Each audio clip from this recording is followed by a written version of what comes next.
సమరం భవితా ఛానల్కు స్వాగతం. టీ20 వరల్డ్ కప్పై కెప్టెన్ సూర్యకుమార్ యాదవ్ తన అనుభవాలను వివరిస్తూ ఇలా అంటున్నారు. బాహుబలితో మేము ఉత్తేజితులయ్యాం. టీ20 మెగా టోర్నీలో వరుస విజయాలతో బ్రేకులు లేకుండా దూసుకువెళ్లిన టీమిండియా సూపర్ 8లో ఝలక్ తగిలింది. దక్షిణాఫ్రికా చిత్తుగా ఓడించడంతో జట్టు ఆత్మవిశ్వాసం కోల్పోయినట్టయింది. అటు అభిమానులకు కూడా మన క్రికెటర్లపై అపనమ్మకం ఏర్పడింది.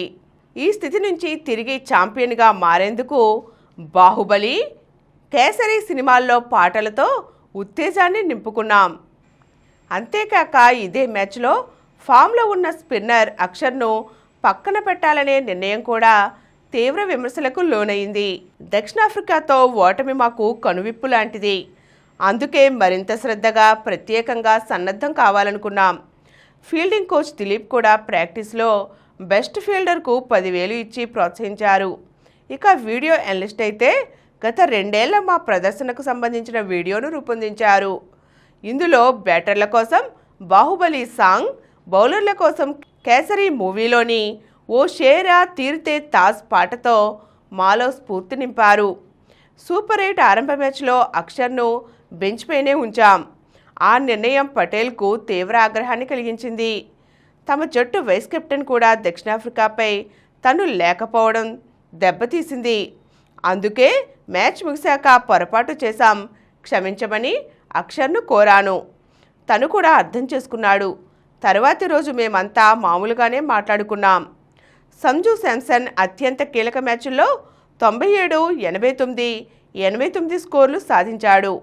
తలుచుకుంటే వీటిని శతకాలుగా మార్చుకునే అవకాశం అతడికి ఉంది. కానీ అందుకు మరో 10 బంతులు ఎదుర్కొని 5-6 పరుగులు చేస్తే ఇంకో బ్యాటర్ నుంచి 4 బంతులు లాక్కున్నట్లే. దూబే 6 బంతుల్లోనే 28 రన్స్, 8 బంతుల్లో 26 రన్స్ బాదాడు. అందుకే శాంసన్ సెంచరీ కోసం నెమ్మదిగా ఆడాలనుకోలేదు. వరుసగా జట్టు 250 స్కోర్లు సాధించడానికి కూడా ఆ దూకుడే కారణం. గంభీర్ను నవ్వించగలిగాం. టోర్నీలో మొదటి 4 మ్యాచ్ల ద్వారా కోచ్ గంభీర్కు నవ్వే అవకాశం ఇవ్వలేదు. కానీ ఆ తర్వాత మా ప్రదర్శనపై తను సంతృప్తిగా ఉన్నట్లు కనిపించింది.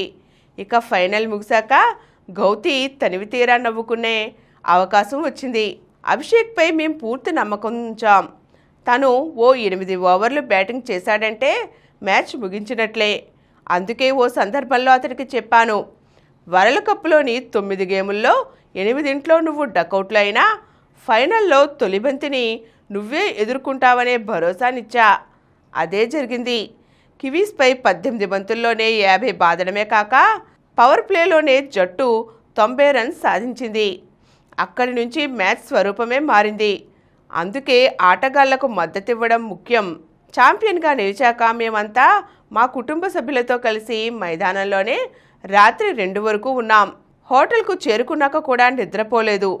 జట్టులోని చాలామంది ఆటగాళ్లు ఉదయం 7 గంటల వరకు మెలుకునే ఉన్నారు.